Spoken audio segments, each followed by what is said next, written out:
2, 1. We're live. Woohoo! Man, it's been a while since I've done a live stream. We got some people joining. Jake, Josh, Ethan. Got a bunch of talkers here. So we ought to keep this thing moving along. Were any of y'all watching the football game? Were y'all planning on watching that game? I think Alabama's playing. Any of y'all? I plan on watching Jake Paul get beat up. Yeah. There's a lot of – I feel like fishing and boxing, there's a lot of crossover. I don't – If Jake Paul wins, you know it's rigged. There's just dude, it's not humanly possible. I don't see it happening. Feel free, all you guys, if you see a comment or a question, if you can see that, to feel free to just be answer this. Say, hey, I want to answer this question. If somebody asks a question or comment, we'll try to get to them. It'll probably be a lot. We'll probably just kind of be moving along. So what? Everybody say what's up. What's going on? What are y'all doing? Ethan, what you been up to today?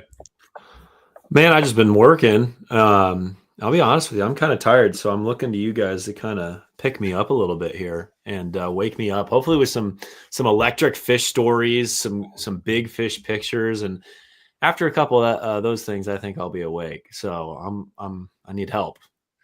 I'm lazy. I got some good pictures to share and some stories. I like a good story. I love it. That's what I was telling Josh and Jake earlier. I was like, take me back. Tell the story like you were a 12-year-old telling a story about a fish you caught. Like, you got to get into it. And that's. I thought it had to be from this year. I thought you said it had to be from this year. But that's why I go to Florida. Every time I talk about Florida trips, it's like I don't know. It's just like going back as a kid and just going down and fishing, and the bluegill were biting on that pond or that little creek you went to, and you just can't help but catch fish. You're like, oh man, this is easy. This is the easiest thing in the world. What? Get that off here. Is that your double? Yeah, that's a double up from that. That's from the frog. The frog. But Josh, what have you been doing today? Did you get your mower? His mower is broke. Did you get your mower fixed?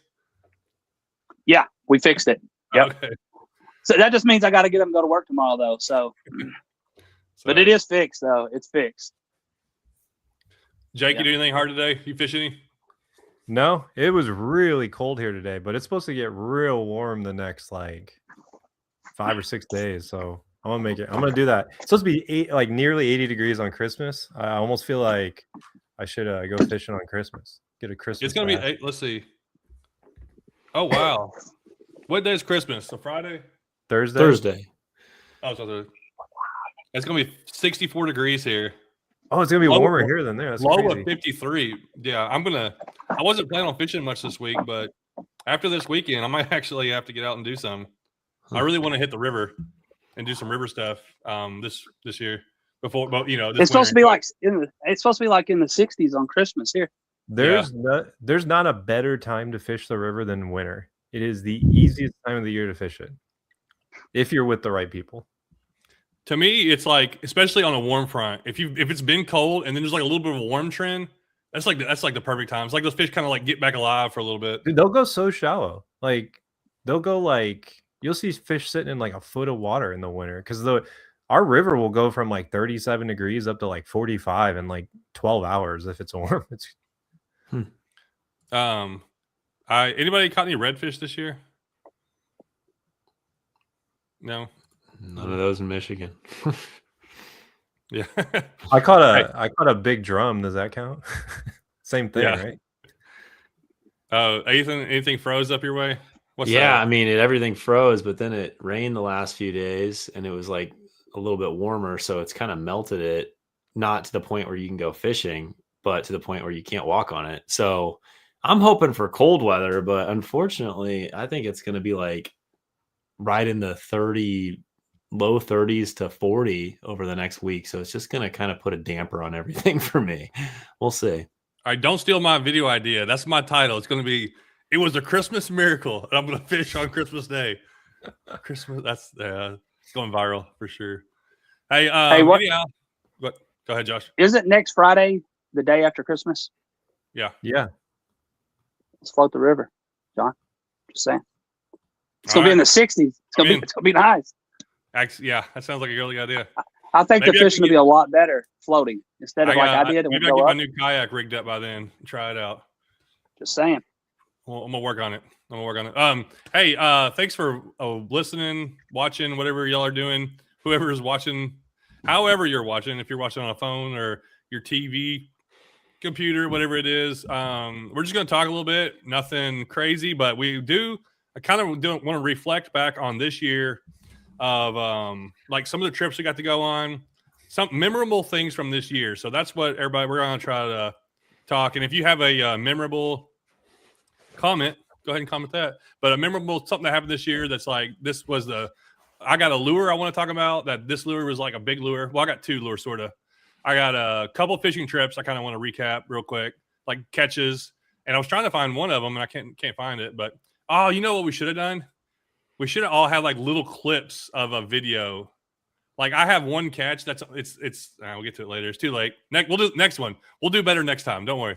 Hey, I got two videos lined up for this. Well, I'm canceling those. Pictures only.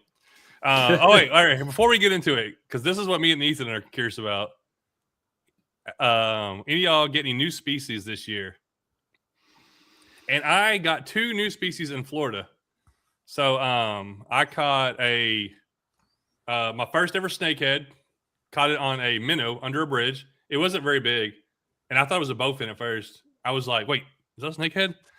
So yeah, I got a snakehead. I don't know. I guess it's a southern snakehead. There's like different ones, right? Anyhow, it was in Florida, South Florida. And then I caught on the same trip, I caught a tilapia. Did any of y'all see that video, that tilapia I caught? I didn't get a good picture. It was like a 3-pounder. Wow. It fought like nothing. It fought like a wet rag. Did those things not fight?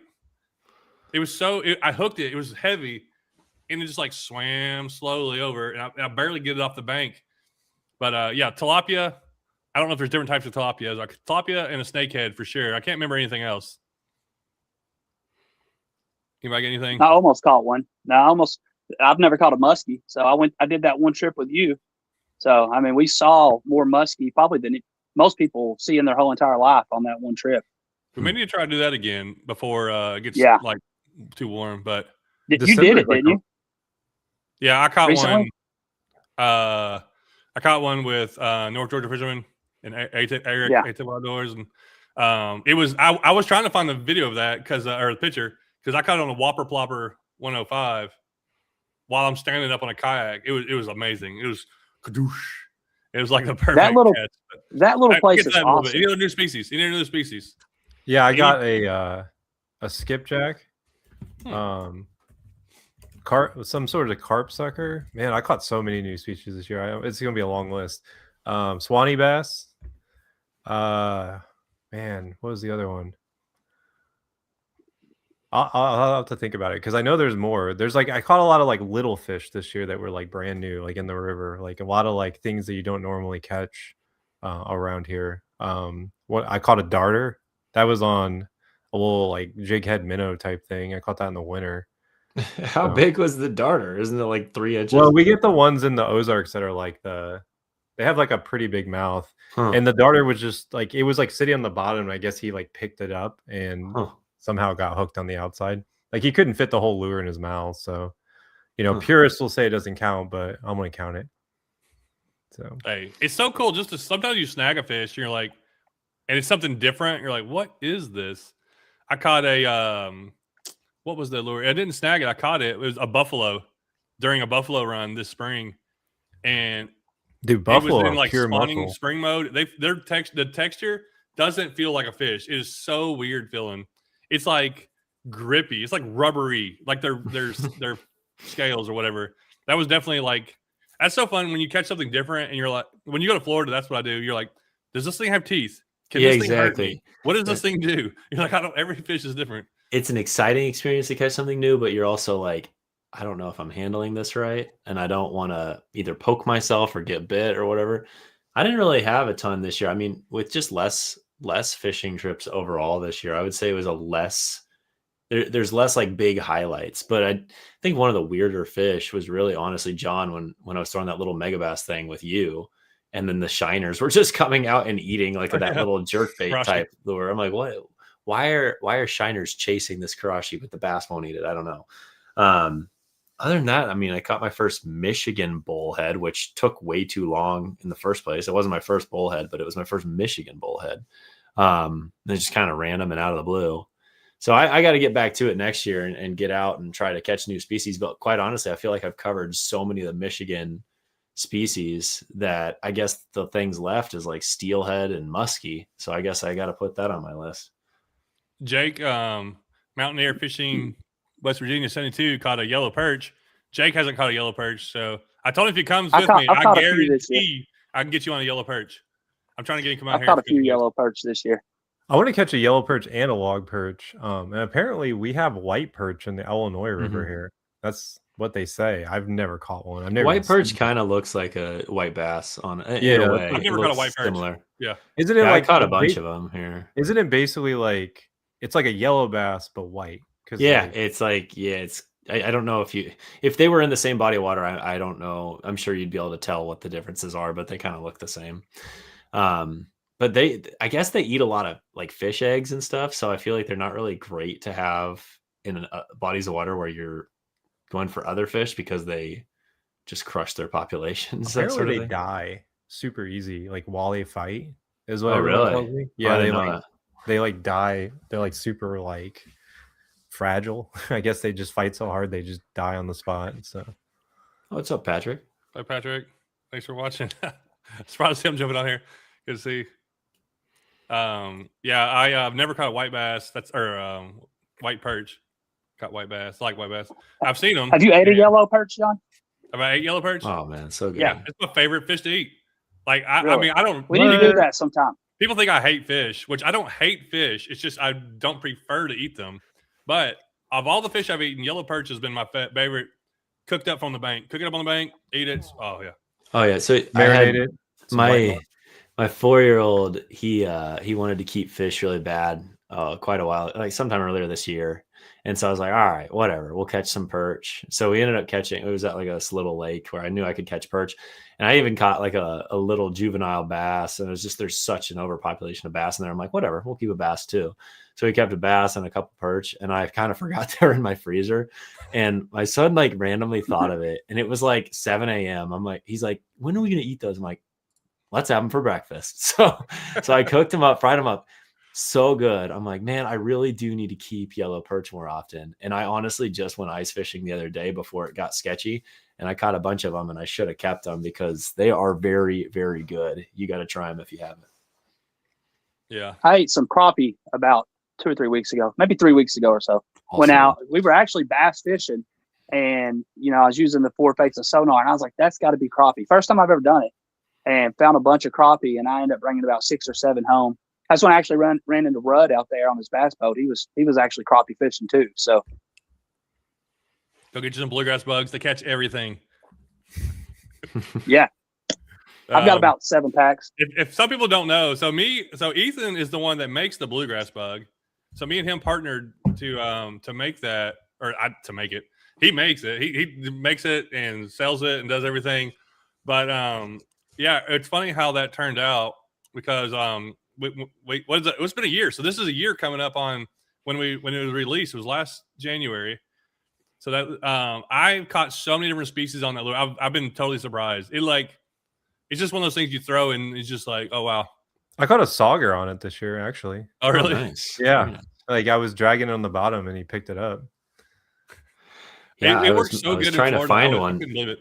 I was trying to find one to put in front of the camera, but I don't know about you guys, but my like fishing area is an absolute mess right now. Here it I is. have got to do some winter cleaning. It is, I can't even like climb around in here. It is so bad. So John, we were catching them on the blue grass bug, some up in Pennsylvania, weren't we? The all black one. Yeah, I know that's what I throw a lot. I got a bunch on the bluegrass bug up there, and and I use the Helgramite too, but it's sort of similar. But I caught a lot. I was catching them. Remember our first float trip of the year on the Holston? I think you were using, I was using it. Yeah, we were using that. Yeah, that was about the only thing I could get a bite on, and you had to fish it really slow. But anyhow, all right, let's move along. Let's get into story time. Josh, you feel free to leave whenever you want to. Let's see here. I've got about 20 more minutes or so. Okay, I'm gonna throw this up here, and you tell the story behind it. Boom. What a ding. Yeah. So I wouldn't that's even take a probably picture one of of the, that. Oh, you know. that's when I was micro fishing with my BFS reel, and so we were out there practicing for a tournament. I think it was the first tournament this year for Tin Cat. So I'm still not an expert on the forward facing sonar stuff, but anyways, this was one of the catches I was using that, so it's really cool. I was like fishing some creek channels, and I was graphing out there, and I saw this big drop off, like a big ledge, and I could see a few little things down there moving. I don't know what they are. I don't know how to use this thing like great yet, but I knew it was something, and I threw the A-rig out there. It was really cool because I got to watch the whole thing happen, and I was just kind of slow rolling that A-rig. I could see the A-rig come through the water, and I seen this thing come up from like almost like a cave under this big giant ledge. And I watched him come up, and I like slowly dropped the A-rig down, like pushed the bail, let it fall. And then I just watched him come up and eat it. And when I set the hook, it felt like I set the hook on, the bottom. And then it started pulling back, and yeah, it was incredible. It probably took me about 10, 15 minutes or so. You would think it would take longer than that. I was really horsing that thing in, but it took about 15 minutes to get it to the kayak. And the hardest part was actually pulling that fish up over the side of the kayak. Like I literally thought I was going to flip. Like I had to like use my weight back and like slide that thing up over the side of the kayak. And I didn't get to weigh it. My batteries are dead, but I think it was probably around 40 pounds or so. I mean, I couldn't like just lift it up and hold it. It was incredible. It was 38 at least, at most 38. Yeah. Yeah. Somebody said, that thing, man, I seen that big stripe you caught. It's probably around 20, 22 pounds or something like that. And I was like, nah, there's no way. There's no way. That thing Way was too huge. long. That thing so is hard super to- long. It was looking. massive. Yeah, you can't tell like if that's 4 inches different one way or the other is like, what is that? That's probably 10 pounds of weight. And you can really tell like from the video how big that fish was. So like that ain't a species I target or anything. I was actually targeting smallmouth, but those are so much fun to catch. We should probably do that one day. Just go out and striper fish, try to find those big old things. I've caught a couple, but it's I'm not great at it. I need to go Completely where there's bent more. the A-rig too. It literally bent yeah. the A-rig. I mean, like at the shape of an L. This is a fish I let Josh hold one time. Yeah. That's Josh's trout. Appreciate it. I went with you on that. Did I take that picture? Probably did. Or is that? Yeah. Or Alex took that picture? I think, I can't remember. Is it either you or Alex? We were all kind of helping each other film that day, and We take thought we were going to go pictures and crush stuff the like that. trout. Let's go catch some trout. We caught like 1 or 2 apiece. Yeah. It wasn't. Yeah. Well, I think you caught what, 3? Oh, this is. I didn't even bring I forgot all my camera stuff. I left everything Yeah. in the truck. And also at the end of the day, we got completely soaked, 50-degree weather, pouring rain. That's like the kind of stuff I didn't even get to make a video about, but it's like these trips that still happen. It's fun to kind of talk about stuff like that every once in a while. Like that was a trip I didn't get to show anybody. Nobody knew from my videos. Nobody knew it happened, but like something I got to go experience that I didn't get to film anything of it. And we ate Mexican at the end of the day. So Wow, always gonna eat. shocker. kind of. All right, here we go. I need to know what's going on here, Ethan. Oh, okay. Yeah, you got mine. I didn't know I was going next. Honestly, this fish, the reason I have this one in there, it was not that long ago. It was this fall. Like I said, this year, I wouldn't say there was like anything crazy that happened. It was kind of like a slower fishing year for me, just with lesser time. But this fish was memorable because, John, you actually kind of had been talking up the Bass Mafia dangerous swim bait. And so I was like, I need to get some of these. So I got 1 or 2 of those things. I had them. And I told you all winter, I'm like, I'm going to throw big baits this year. I'm going to throw bigger baits this year. I feel like I wasn't doing it in the early part of the year. And then I just said, you know what? Like I had been catching a lot of fish that day, a lot of smallmouth, but all of them were in like really shallow, rocky water. And I wasn't catching anything in the deeper stretches. So I'm like, all right, I'm going to rig up this Bass Mafia deal and just commit to it. And hopefully I'll catch some pike. And all of a sudden, like I'm fishing deeper stretch again. And I had skipped it up under like a kind of like an overhanging, kind of like a roots from a tree stump. Kind of skipped it up under that undercut bank. And I ended up catching a pretty nice smallmouth, not this one. And I was in like 12 foot of water, which was way deeper than I was finding fish. I'm like, oh, interesting. That's not at all what the pattern has been. And as I go on, I end up just getting consecutive bites over and over again. And eventually I ended my day with that fish. And, it wasn't like a giant, but I feel like it was so confidence building for me. And so like the next fish picture that I had actually was when you were with me, and it was coming out of that trip relatively not too long after. It's the same exact bait. I never took it off the rod. So between largemouth and smallmouth, that little 6-inch dangerous swim bait, man, I am super confident in that thing now. I'm fired up to throw it next year some more because I love how easy you can skip it. I mean, you can fish shallow water. You can fish it over just about anything. I personally love skipping it up under stuff as, close to the bank as possible. And I feel like they nail it when it first sinks in, or if you run it by a tree or something. So I feel like it has drawing power. I think that was what I kind of learned. It was like the fish might not be actively eating other things, but it kind of brings them up and out because it's such a big meal. So I'm rambling, but dude, I'm so glad you told me about that bait because I freaking love that thing now. It's so funny. I got a couple of lures to talk about if we get to them, but it's like I'm so like late to try lures. I like see people and I'm like, that's dumb. Finally, I'm like, let me give it a try. And it's like you have your eyes open to what it does, and you're like, oh, okay. This is a whole thing. I see when to use it, like what the power of it has. And I've caught so many fish. I used the 5-inch one a lot. I actually won money up in what Josh? What was that tournament? Up in Pennsylvania on the Susquehanna. Yeah, I got 4th place, and it was like 3 of my catches were on the 5-inch dangerous swim bait because I just have confidence to throw it. I was just making these big long casts, and I knew if I came across that right fish, he was just going to crush it. Yeah, and I threw it. Go ahead, Josh. I was just saying, when I went to the river a couple of days ago, I threw that thing like 90% of the time.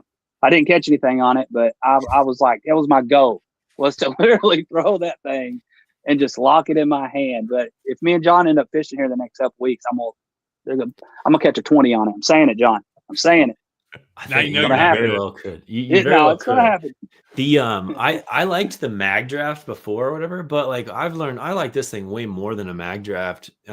Just in the sense that the mag draft has the treble hook on the belly, and that thing, it skips really nice, but the problem is then the treble hook flings out and it wraps around your line a lot of times, and so you get a lot of unproductive casts. And if you put it on the money and your bait gets tangled, you just spooked the bass instead of caught the bass. And so that single big beefy hook, I was like, how will this work? But man, they commit to it. Even the dinky ones commit to it. They make a mag draft that you can put the single hook in too. Yeah, is it one that's you have to? It's unrigged, and then you have to. It's unrigged. Yeah, I'm just lazy. I like the fact that it's already there. That's swag. I like that line through. The swag, that thing is legit. We'll talk about that in a little bit, I think. But that thing. Yeah, let's go ahead. I'll share mine, and then Jake, you can do yours. But yeah, this is. I mean, I'm blessed. Awesome. I mean, a lot of people know that I am full time making YouTube videos. I was like, that's what I do. So I am constantly on lots and lots and lots of trips, and I choose things that are exciting. I'm like, let's go fish something that excites me. We're down in Florida, and Jake was with me when I caught this fish. This is a Sewanee bass, and yeah, if you look at it, it's like if you think this is a smallmouth, you're like, that's not even a big one. Well, this is a Sewanee bass. This is the biggest one I've ever caught. A trophy size is over 14 inches. So this one was 15 and a half or 3/4, something like that. It was so fat. Caught it on a bluegrass bug in February in Florida. And we drove like an hour and a half to go fish this river where there's like lots of giant bass around us. But I'm like, I'd rather go catch these because I knew we could go catch them. And they're really cool. So, yeah, so we're just fishing along and we had to slow down, and I throw that and I hook into this fish, and I'm like, man, this is a good fish. I thought it was going to be like a 2-pound largemouth. I get it up, and it's a biggest Sewanee bass I've ever saw, and it was so black and everything, and it was Yeah, it was so cool. I wish I had the other picture of it. I couldn't find it, but like the picture of me holding it, it's just I got it. just you have That's a it. pretty fish, John. That fish would be cool to have a replica of. Just A the lot of color of it and people- stuff. It looks so Yeah. cool. It is very unique looking. That's one of those things. Is like, if Jake has the other picture, I'll hang show on, it. give me But, it's one of those things that just was like a lot of people don't even know they're out there. It's like a fish, a lot of people don't even know exist, and you get to catch something. You have to. There's a find lot it. of bass I didn't know about, John, until I started fishing with you. All the different bass, like Coosa bass and stuff like that. I had no idea half that stuff existed. Yeah, and that's what's funny is like me and Josh were talking the other day. Like I never did a kayak tournament. I watched Josh's channel and him start doing it, and I always thought tournaments were stupid. And then I get in the kayak tournament, and then now me and Josh, just because we live an hour and a half away, we've gotten to do all kinds of trips that we probably never would have thought we'd have been doing. But it's just like Yeah, for sure. having fishing friends and people that want to do stuff. You just push yourself, go new places, go try things, and then you get to sit around and tell stories about it. Hopefully, I'll tell you, I would have years. never ever went to Pennsylvania and rode 10 hours up there. I'm like, I stay at home. So if it wasn't for you, I wouldn't have been in the car for 10 hours riding up to, fish in Pennsylvania for sure. So I put that picture down there, John. If you want to, should be like you have to sort through them. Is it a picture of me holding it? Yeah, it's the fourth one. Why is it not showing up?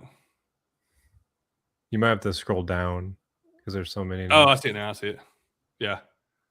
Whew. Oh yeah. Look how thick that thing was. It's like It was like big old eyes too. dude, Wasn't it like 2.7 pounds or something?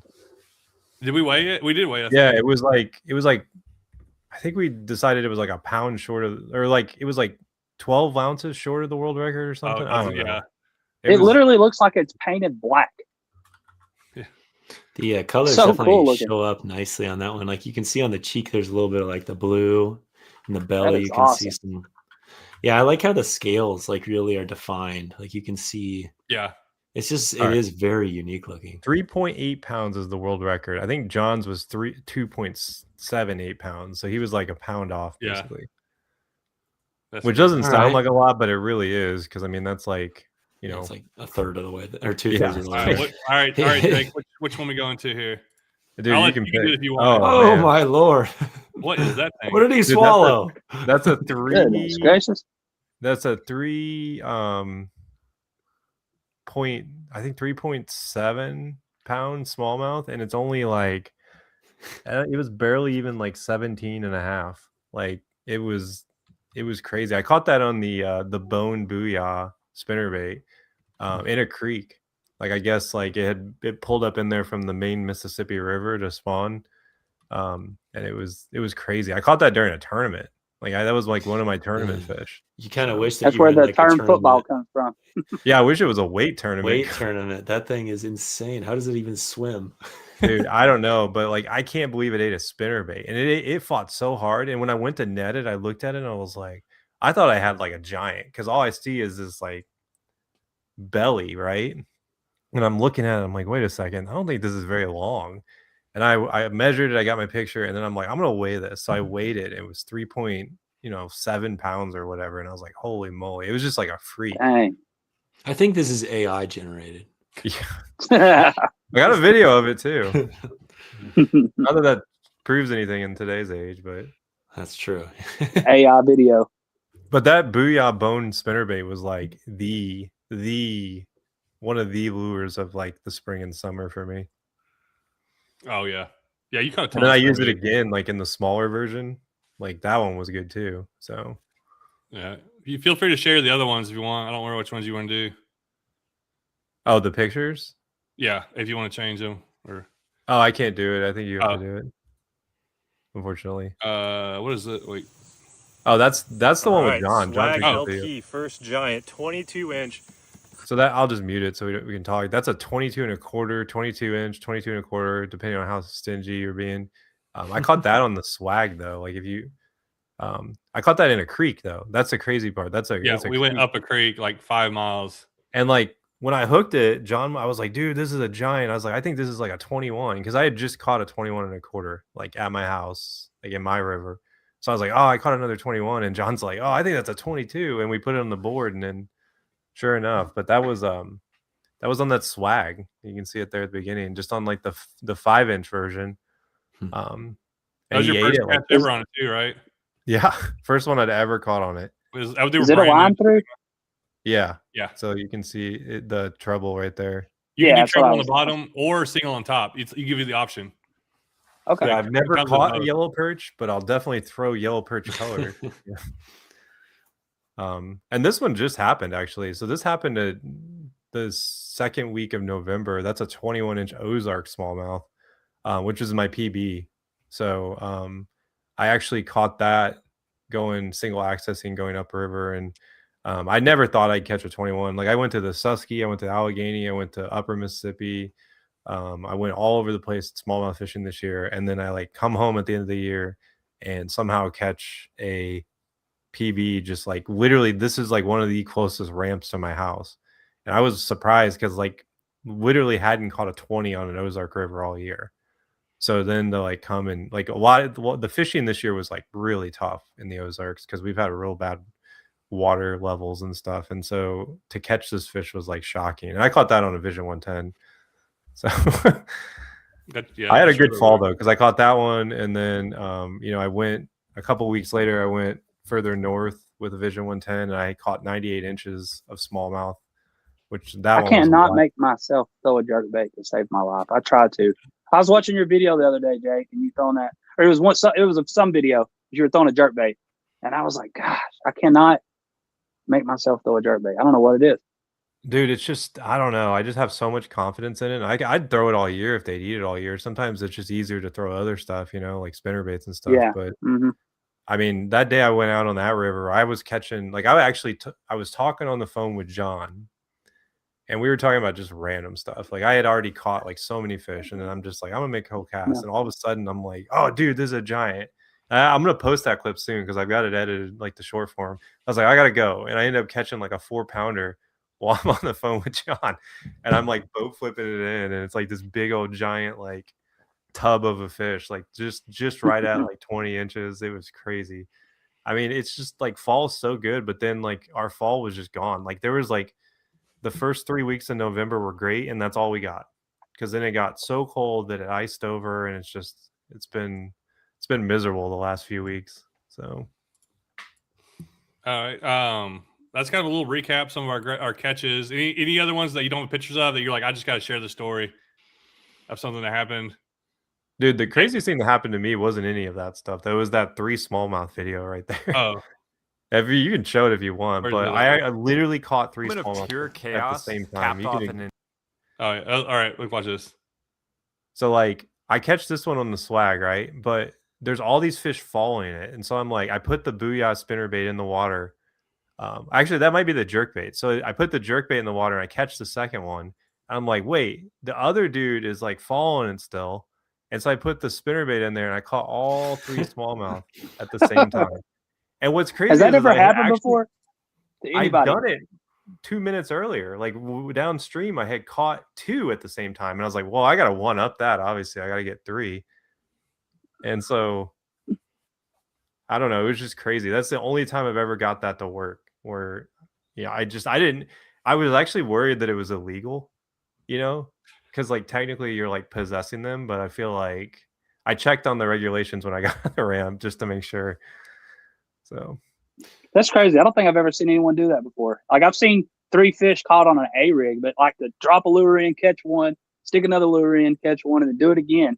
Like that's pretty cool.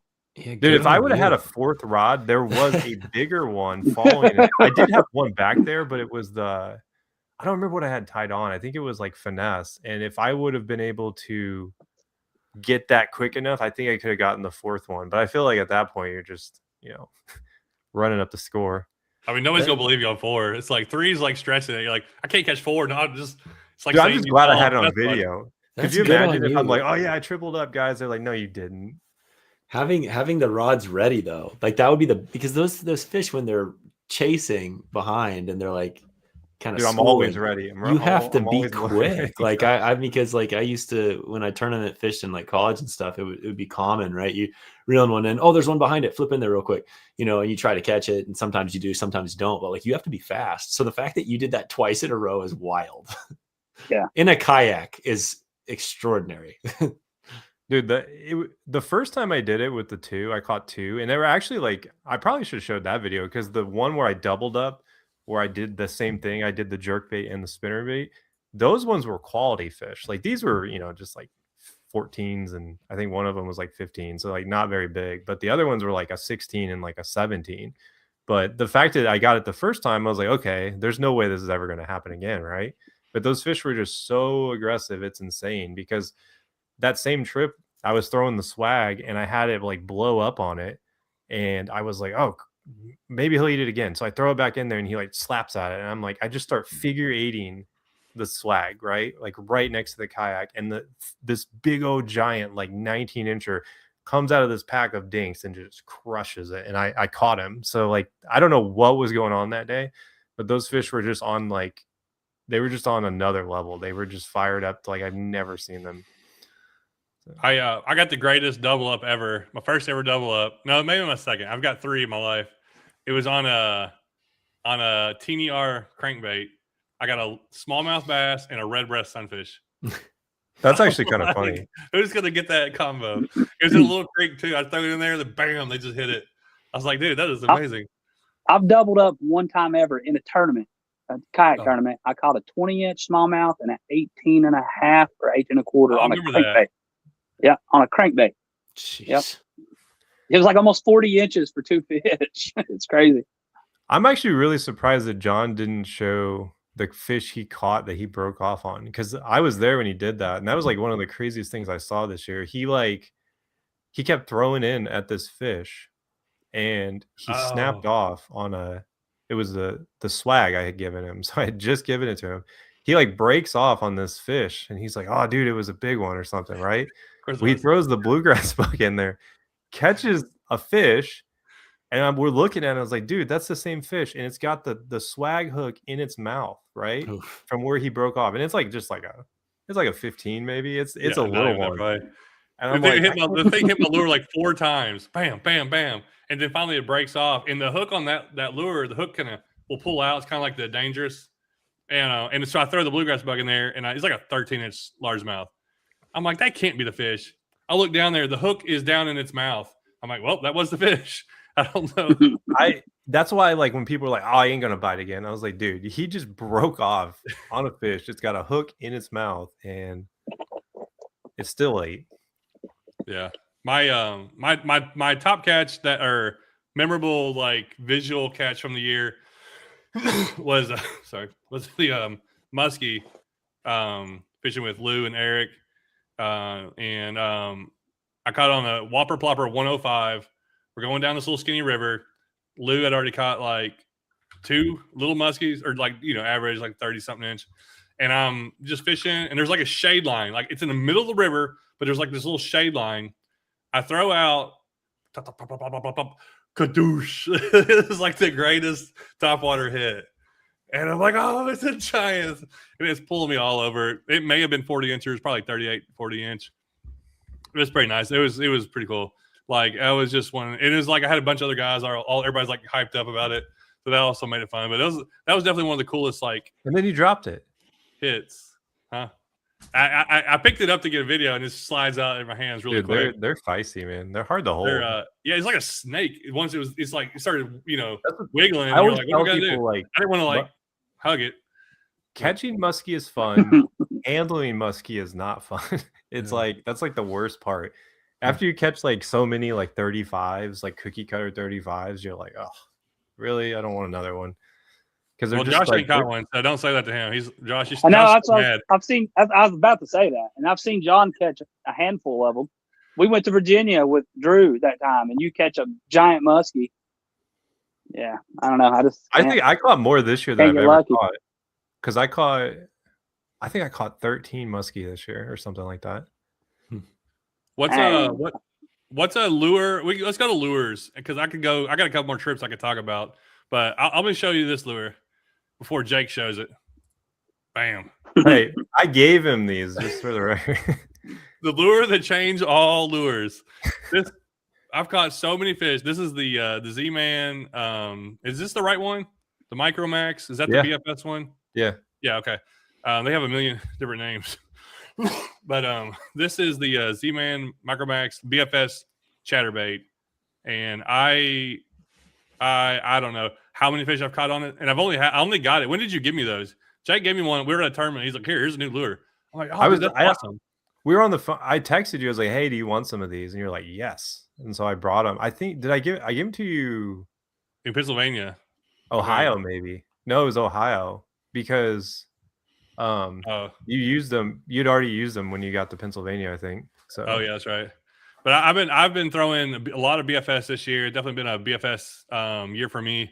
And this little chatterbait I've caught so many fish. I did a tournament down my local river. It was like you could pick anywhere you wanted to go. So I'm like, I took 2 BFS rods. I threw a few other lures. Finally locked this thing in my hand. I caught 30 spotted bass floating down this river. The most bass I've ever caught out of this river. 4 of them were 16 inches long. Four. They were like 16 1/4, 16. And that's a really good fight in fast water on a BFS setup. So the Z-Man chatterbait. And then I'll go ahead and show. Dude, it catches everything, man. Every species wants that. That's the best thing. If you are want an ultralight lure, you could probably throw this on a BFS rod, but it's a little tough. They make the Z-Man chatterbait flashback mini, and this has become one of my go-to like ultralight multi-species lures when I'm just trying to cover water. The 1/16 ounce of this thing right here has a really small hook, and you can catch anything from bluegill to whatever you want to catch on it. I've caught crappie, smallmouth, largemouth, spotted bass, bluegill, all kinds of different sunfish. This is definitely and it's something good for the wintertime. If you're looking for something to throw, Ethan, I'm gonna get your opinions on this one. Like I've been throwing this a lot, like all year, but I think even in the winter, it still gets fish.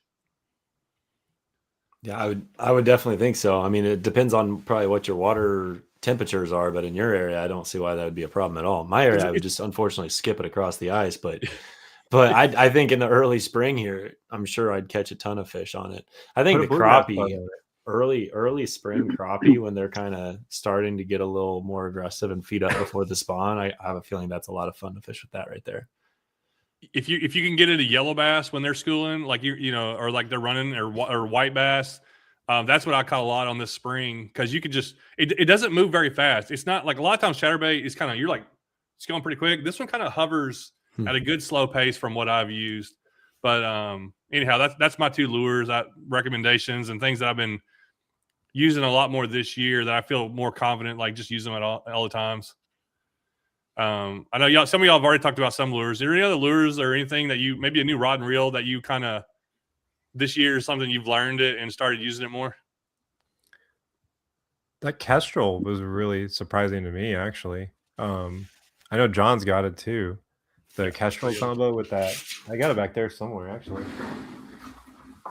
I've stuck with the same stuff. Like what worked really good for me last year, do it this year. Yeah. Everything, literally. But some stuff didn't work as good this year as last year. But I haven't really branched out and tried new stuff this year. So, and a lot of the stuff I was fishing was tournaments. So I kind of tried to stick with the same stuff. So. Yeah, I just did a video on this actually, but I was surprised how much I like this reel, because like casting kind of like, it's kind of hit or miss sometimes with some of their stuff. But what I was actually surprised about this combo was this rod. Like the rod was really good. I started putting my expensive reels on it. I liked it so much. And I like being able to like take it places. Like I think this was like the year of the travel rod, because I flew to 3 places this year with travel rods and didn't even take a kayak. So what model rod is that? Like what's the specs on it? It's the Kestrel BFS. It's the 6.9 light. So this one is like the bigger one of the ones they make. I like the 6.9 light because I feel like I can throw like pretty much anything on it. It's kind of not good for like small little like crappie lures or anything like that. But if you need to throw like, just like light. Yeah. I don't think it's very good for single hook like Ned rigs or like a Texas. Like I wouldn't want to have to like set a hook in a weedless bluegrass. Say. The I have the 7.2 medium light, and I agree. Like the Kestrel, I think they're real. Honestly, I have a Corrado BFS, and then I have a couple of Kestrels.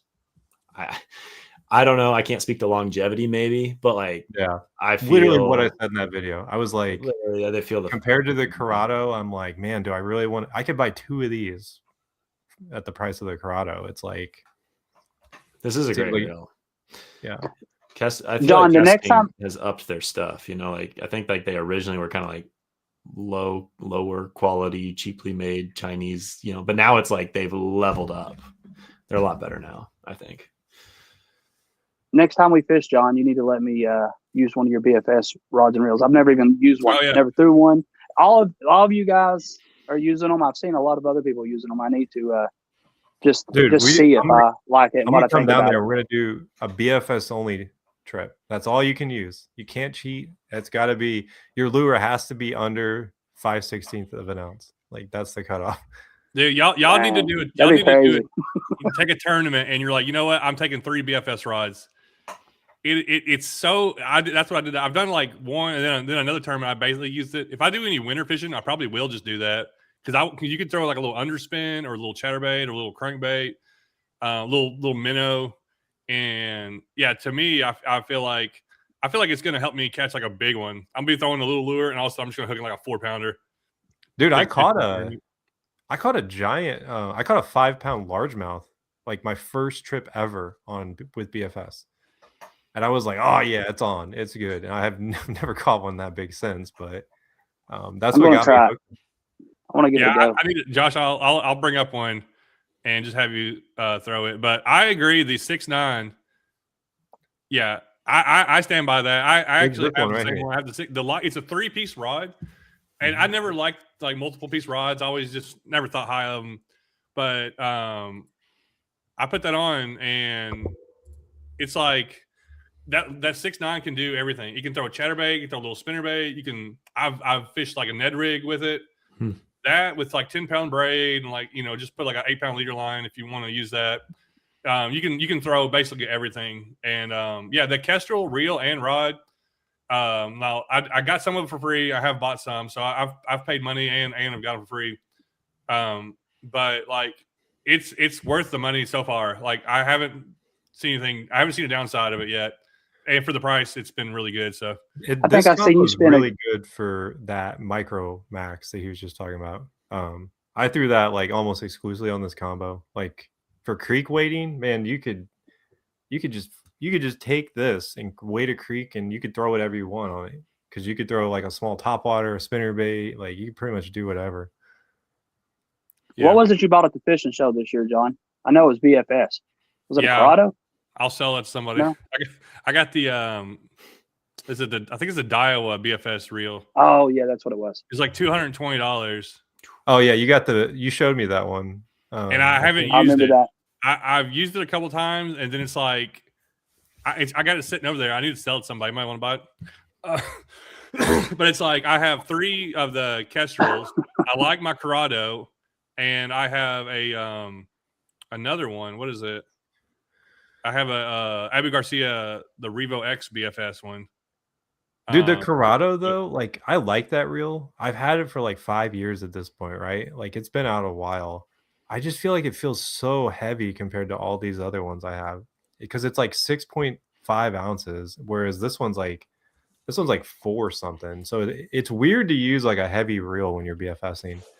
I don't know how to explain it. It just doesn't feel right. All right, we're probably only going to go like a little over 9, so another 10, 15 minutes if y'all stick around. I'm going to jump off. Okay, that's fine. I'm going to go ahead and jump off. Anyways. Yeah, it's all right. It does, but those fights started like 50 minutes ago, so I'm going to try to catch what all I can, and I want to see Jake Paul get beat up. So we got over 70 people watching. Josh, tell us what your channel name is and why somebody would want to come watch your content.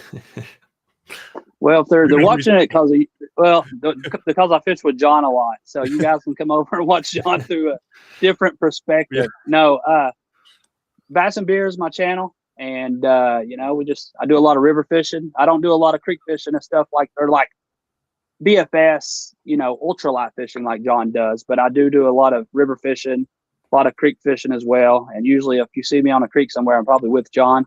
And then I do a lot of kayak fishing and tournament fishing. So yeah, that's it. We just have fun, have a blast, good energy, enjoy the outdoors and fishing. So, yep. All right, guys, Merry Christmas to everybody. I'm going to go in here and watch some boxing. So yeah, y'all have a good night. Merry Christmas. See you guys. Yeah, I say it a lot, but Josh is the one that got me into tournament fishing just by watching him compete. And like, I don't think I would ever have done it. I wouldn't have gotten into it, or at least it would have took me a lot longer. And that's so funny how like we watch certain people do stuff. And like Ethan, I know you hear a lot. People get into ultralight fishing or like really maybe get back into ultralight fishing because you're like, wow, you do it all the time. It's so fun. I forgot about what that's like. I got a ultralight video that I'm gonna probably come out next week. I got a plan to have 5 videos the week of Christmas. Now they're mostly all talking videos, but I'm like, I want to put out like 5 videos. One of them is going to be called what is ultralight fishing, and I'm just going to give you like my opinion of what ultralight is, what I see it as, and then kind of what you can do with it, and then what are the reasons for it. So could we do on the first day of Christmas? John Dalton gave to me. What is ultralight fishing?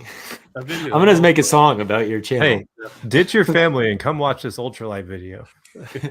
What are you doing? You don't need to be opening presents. You need to be watching this. Hey, I got a rod tube right there. I don't know if you can read it, but yeah, I'm fired up. I'm ready to go ultralight fishing again. And I'm sitting here just waiting, but I'm excited to get back to testing some ultralight rods and stuff. So I'm gonna try to start acquiring some more because it's been a while since a proper ultralight rod video.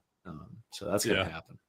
You kind of go in phases, like the the BFS and this and that, and then back to bass fishing, and back to like all right. But I've been getting back into ultralight here recently. I always do during the wintertime because I want to go bank fish and just catch stuff that's easier. Yeah, see, my strategy is I catch all those species, but I catch them on like my normal gear. I just seem to have a knack of just randomly catching the species on my normal rods. Now you guys got me wanting that 6.9 light, though. I'll tell you the 7, just for people that are listening, and we're talking about the BFS a lot. That 7.2 medium light. The only like actual complaint I have is that it's definitely tip heavy, and so I feel like the 6.9 light would eliminate that. So now I want to trade it. So John, next time you come to Michigan, I'm trading you. I'm actually going to swap them out and put it in your truck. Yeah, it's the 6.9.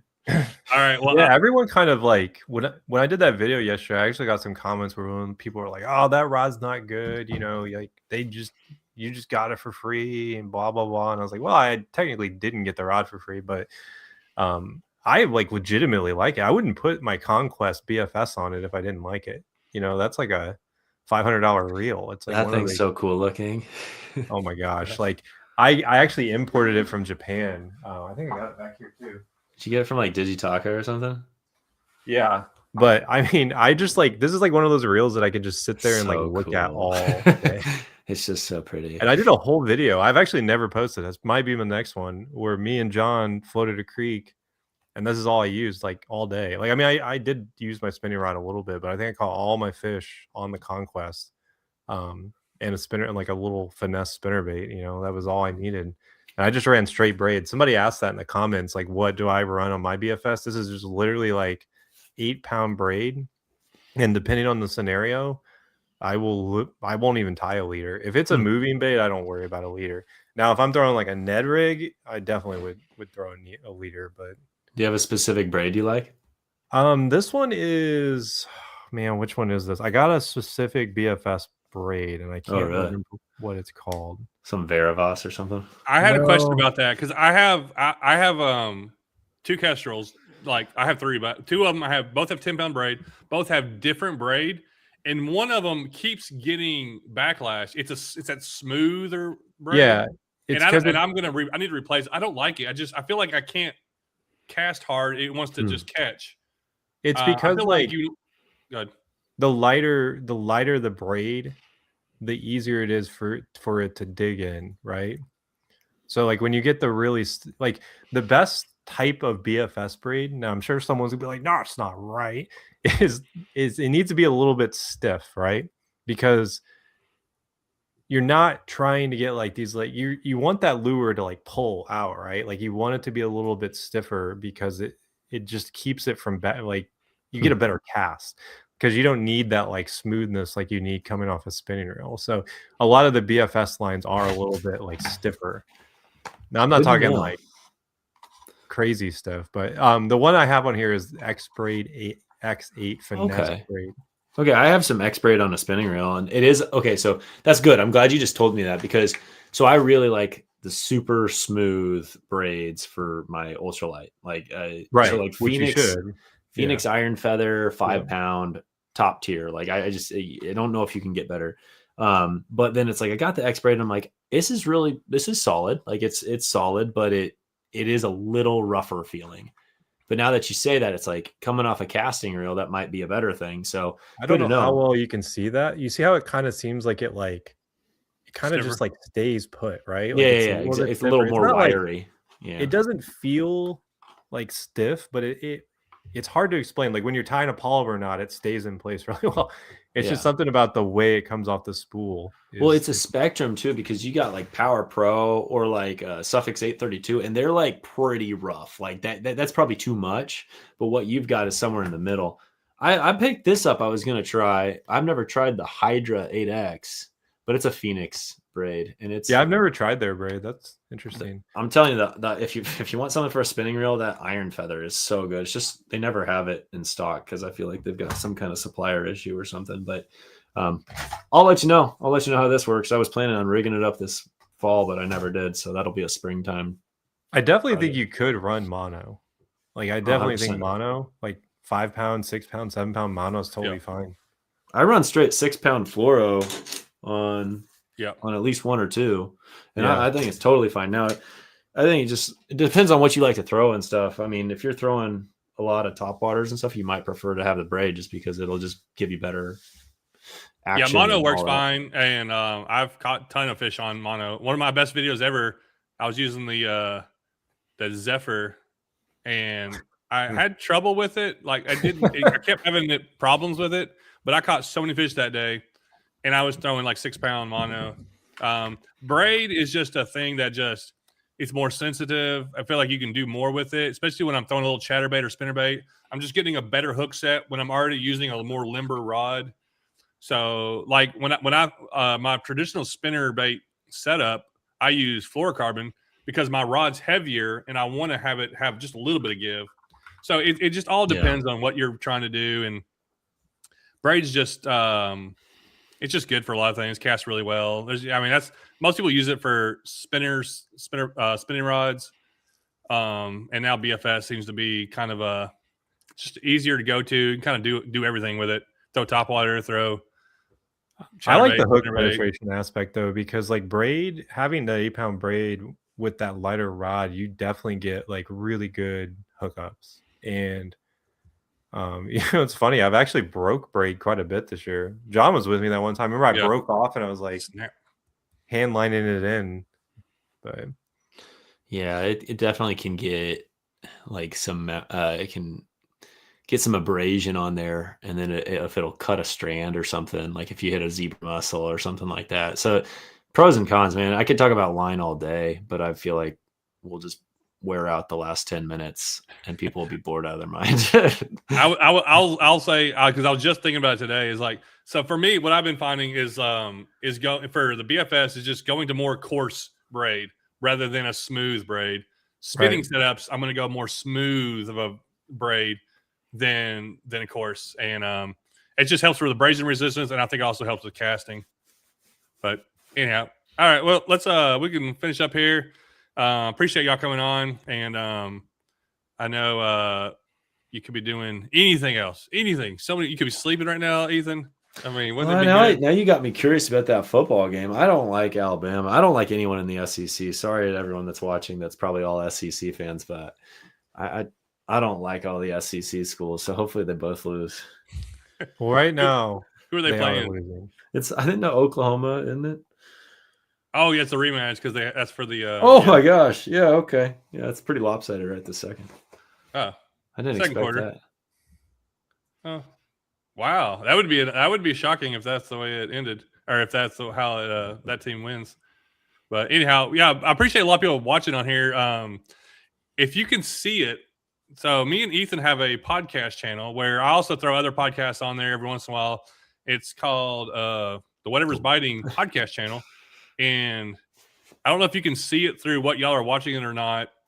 I have it linked on there, but we're trying to get over 1,000 people with it, or I think we're up to like close to 300. And the goal is to kind of get it monetized. Of course, Ethan has his channel, Fish Anything, and he's growing over 50,000.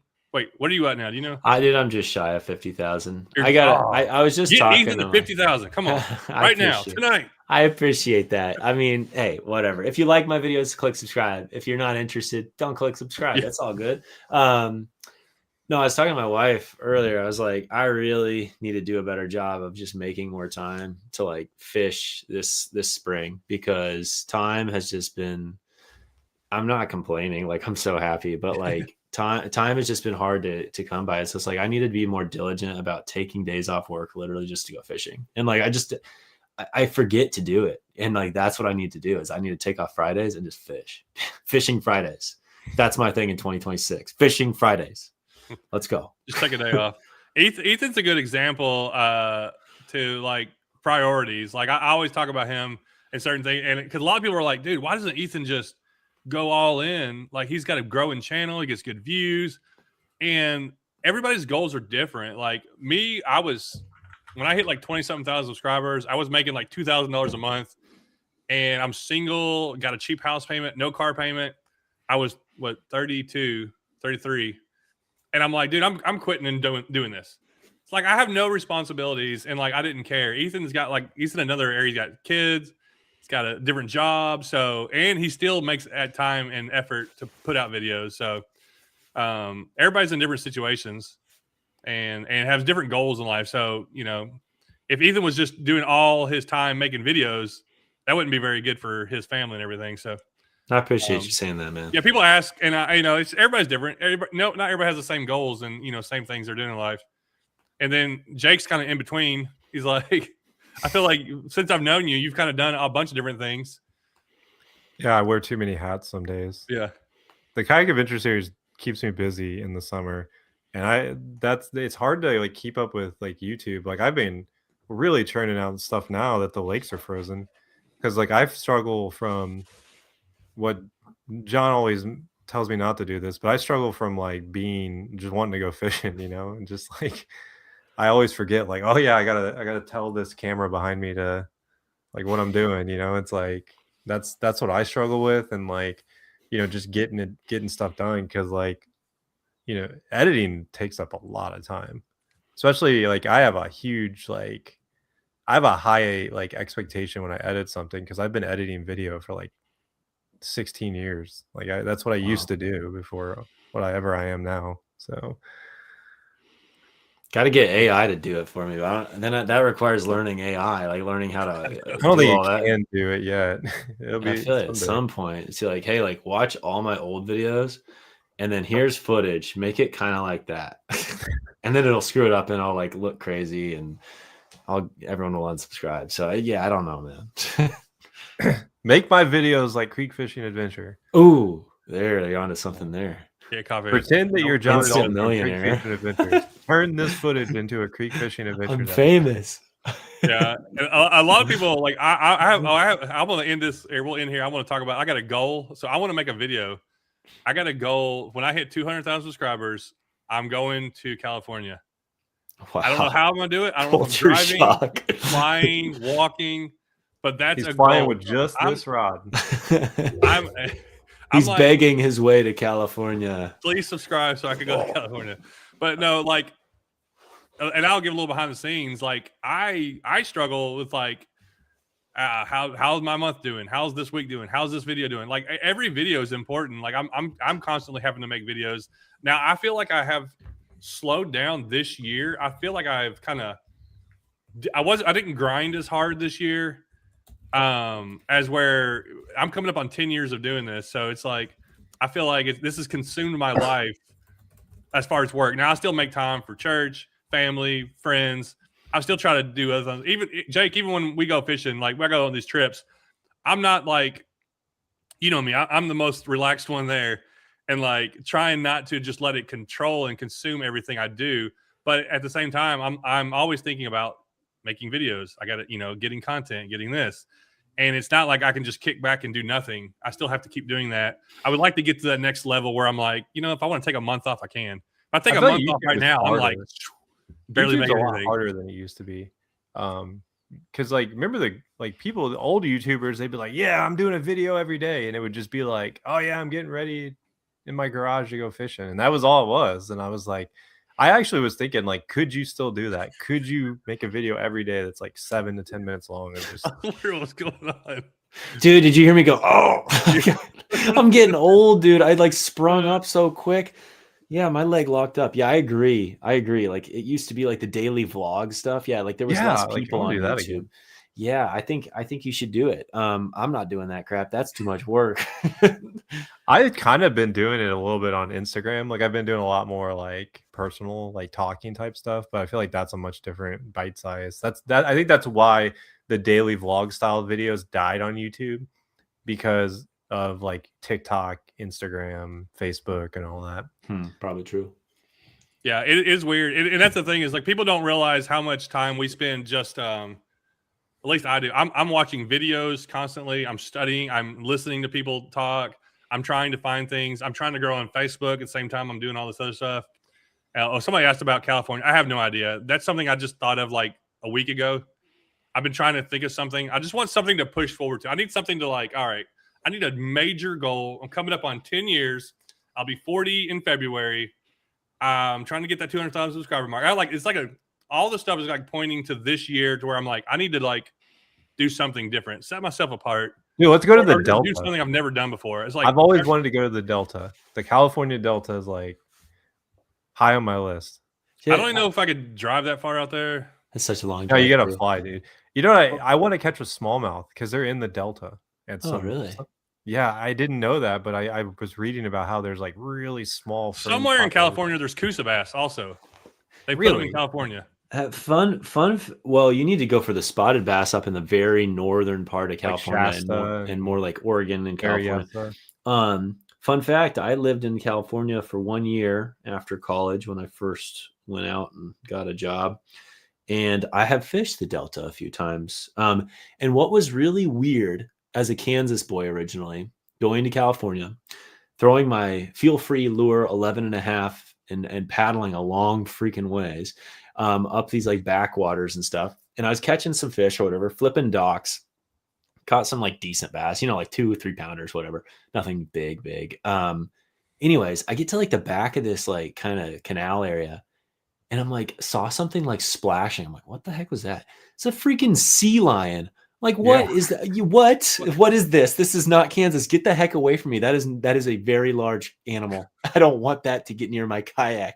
And I think that when they go under though, like they're going to try to catch fish. So they scare all the fish away. So stupid sea lion, get out of here. The pike minnows, that's the one that that'd be cool. You need to go for those. I didn't even know about them until like a year ago. And I'm like, they're cool looking. Yeah. They look like a lake trout junior is what they look like. They're like gnarly looking. There's also like a Sacramento perch or something like that. It's like a type of like sunfish type thing in the Sacramento River. So you could knock off so many species, 40 species in the year 40. So I was telling John, like my bucket list this year, if I could species.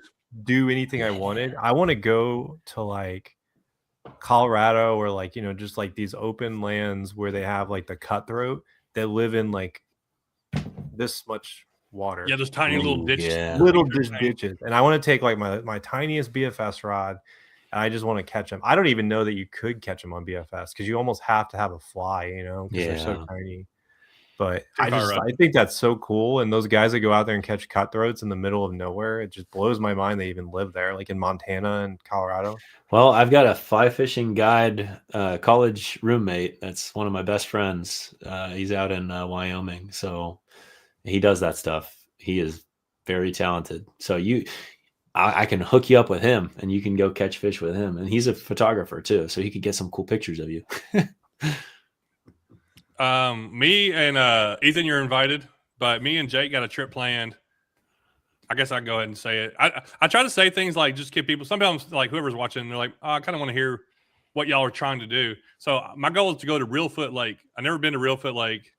Maybe in January, and it's kind of in between me and Jake where he lives. And and I've never been there, so I don't. You might go out there and not catch a fish. I don't know. But Oh, we're catching fish. I'm bringing the live scope. We'll catch something. I will catch a fish, but it's like a 5-hour drive from me. But it's, Yeah, it's the opposite. If like I'm as far as away as you can get from it in Tennessee and still be in the state, it's like the opposite corner, northwest corner, and it's known for crappie and panfish. So I'll be getting worms and minnows, and I will fish till I catch a 20-inch crappie. Ooh, that's my goal. PB crappie. All I need is like over 14, I think. I don't think I've caught over 14. You can do that, but Dude, have you ever seen my PB crappie? Man, I wish I had a picture of it somewhere. Yeah, It it was was 17-incher. Dude, I caught a 3-pounder. no, nice. It had to be an 18-incher at least. Yo, it was huge. It was Yeah. big. It was as big as my backpack at the time. I caught it on a rattle trap of all things. Mm. Yep. All right. Anybody got anything left to say? Dude, Appreciate everybody watching and listening. We always appreciate the support. A lot of people comment. There's a lot of guys on there. I couldn't mention everybody and see everybody, but a lot of people that follow us and are big fans and supporters of almost all of our channels. Everybody's so big. John, I have one other update I forgot to tell you.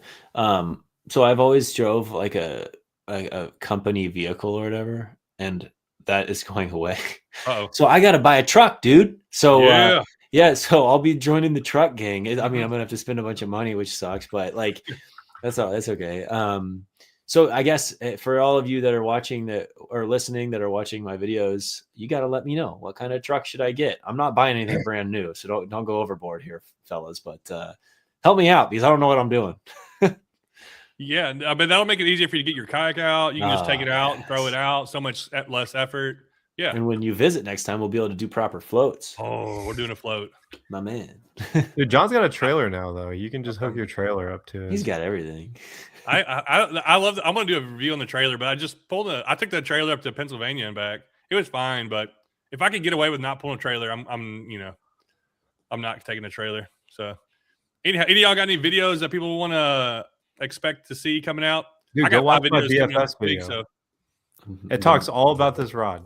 It just went up. I talk about this rod and this combo. oh, that's right. Yeah, that's a good Yeah. video. I'll have to give that one a watch. That's good stuff, man.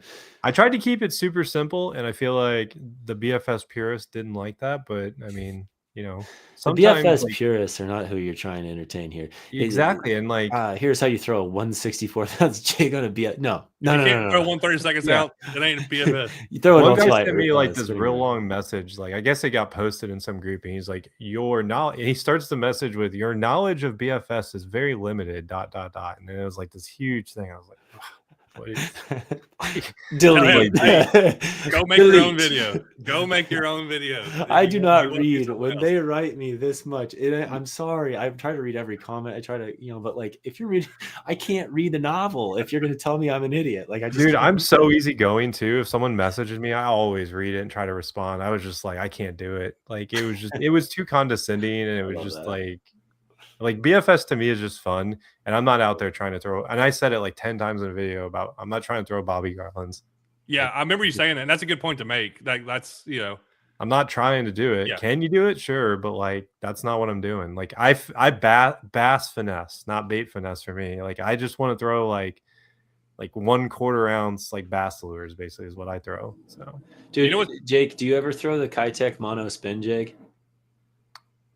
the jig without the It's a Kitech mono spin jig. I should have one sitting here. I know I do somewhere. But I have the Great Lakes finesse jigs, which I think are Okay. similar. Okay, so similar deal. They're like 332nd. They're so perfect for BFS. And I had John. I gave one to John, but I love those. And if you're around a lot of like smallmouth and shallow water and stuff, I feel like.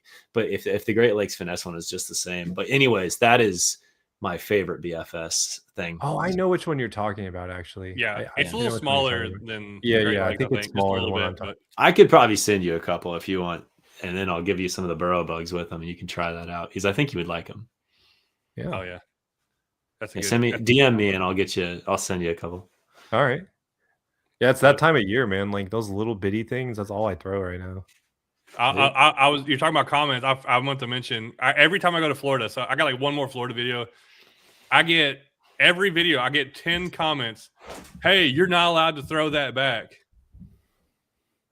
People don't know the rule. People comment like they are the law, but they don't know what they're talking about. They're like, citizens arrest. I'm going to Yeah. tackle you next time I see That you. You snakehead should have is thrown that illegal. snakehead back. You should have. If you eaten don't the execute snakehead. it on video, you're going to jail. Yeah, I'm going to arrest you. You come to Michigan, I'm going to prove it out. yeah, can't it can be throw a confusing snakehead. though. The rule is you can't release any invasive species, but if you catch it out of an area, you can throw it back in there. What they I'm not mean releasing is a new species into a new area, but yeah, every time I go, hey, you can't throw those back. Hey, you can't throw those back. Hey, you got to do this. I'm like, thank you. Go. I'm still gonna do what I'm gonna do.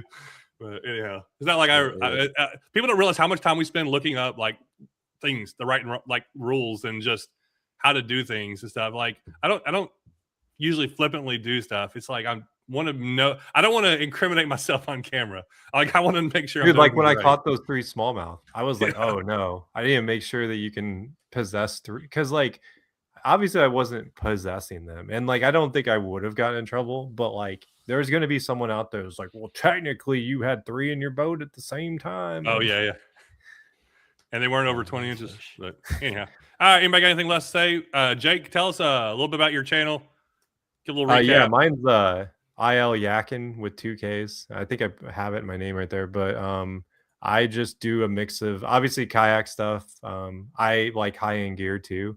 So that's like the weird thing I do is I do a lot of like high-end gear at times, but I also like budget stuff. So not only do I do kayak stuff, river stuff, it's kind of like an eclectic mix of just overall fishing nerdery. So it's the best way to describe it. Jake goes down the rabbit hole. Like when he gets into something, he's going to get in. He's going to learn, get all of it, try it all out. And now you're like a master kayak rigger over here. Like, yeah, I did just get a new videos kayak. So if like you're interested in seeing like the journey on getting a new kayak, I recently just got into an Old Town. I left Crescent. Well, I didn't leave them, but like I was in a Shoalie for like the last like 4 seasons, and now I'm in a Old Town 120, which is phenomenal. Like I'm so excited to see that one get fleshed out. I'm just right now in the beginnings. So He also has a dog. getting tagged. yeah, there's a UPS guy just pulled up at 8:15 in the evening. Oh, But he's got a not- rod he's not too having going to that. your porch. got new reel coming in. Probably just ordered from Japan. Yep. All right, Ethan, give us a little rundown about your channel. Oh man, fish anything. I'm primarily ultralight fishing. I like multi-species. I enjoy bass fishing. That's what I always used to do a ton, and I still do a good amount of it. But I would say primarily, if you're going to my channel, it's multi-species ultralight, and yeah. Hopefully, fishing Fridays in 2026. Stay tuned. I'm looking forward to those Fishing Fridays. I'm My coming up new to. series, I'm dude. coming up just for a Fishing Friday. I'm going to be like, all right, it's Fishing Friday. I'm here. Let's go. I'm going to show up. But if you don't know, I'm John, Creek Fishing Adventures. Also, me and Ethan have a channel, the podcast, the Whatever's Biting podcast. We got 24 or 5 episodes on that. And Ethan kind of had the idea. We both have the idea about doing a live stream. So this was kind of a joint idea. Appreciate Jake and Josh coming on. We'll get back at it with the we do a monthly podcast covering like the month, what's going on, what have we been learning that month, what we've been catching. And I try to throw extra random videos in there. What it was, Jake, we did one, was called we just talked about kayak motors, how kayak motors have changed us. Now, Ethan, you don't have a kayak motor. I don't think you've used one yet. No, man, and I that's another thing that I need to figure out is what is my. I've got 2 kayaks currently. I want to get rid of. I want to get rid of at least one of them, maybe both of them, and I want to upgrade and get something different. And honestly, there's a part of me that just wants to go back to the Old Town 120. Like, Dude, yeah, I'm not So sure. when I got back into it, I was like, yeah, because John and I had been talking about it forever, and then like, Yeah, I was like, you know what, I'm just gonna do it. I used all my credit from Eco Fishing Shop, and I got it, and I had the motor on it within like I literally had the motor on it. Like I put it on there and I took it out and I steered it for the first time and I was like, dude, this is what I've been missing.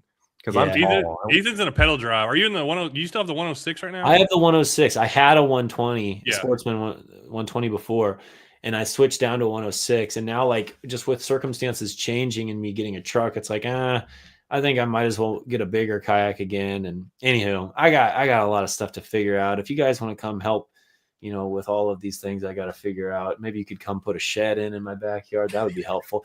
John, come up here. I could put you to work for a weekend. If you get a 120, you don't even need the pedal drive. You could just if you're getting a motor, you just put the motor on it. And you're good. Yeah, I kind of I don't know. I like the pedals. I like, I get around docks a lot and shoot docks. Yeah, you say that and you get the motor and you're like, wow, this is better than the rivers and doing all kinds of stuff. I've got when you get good with the motor, you can weave in and out of those docks like it's your job. All right. Okay. Put one on. Okay. I want to see the video of you putting him on a motor on. Can someone do all the hard work of like getting it all set up?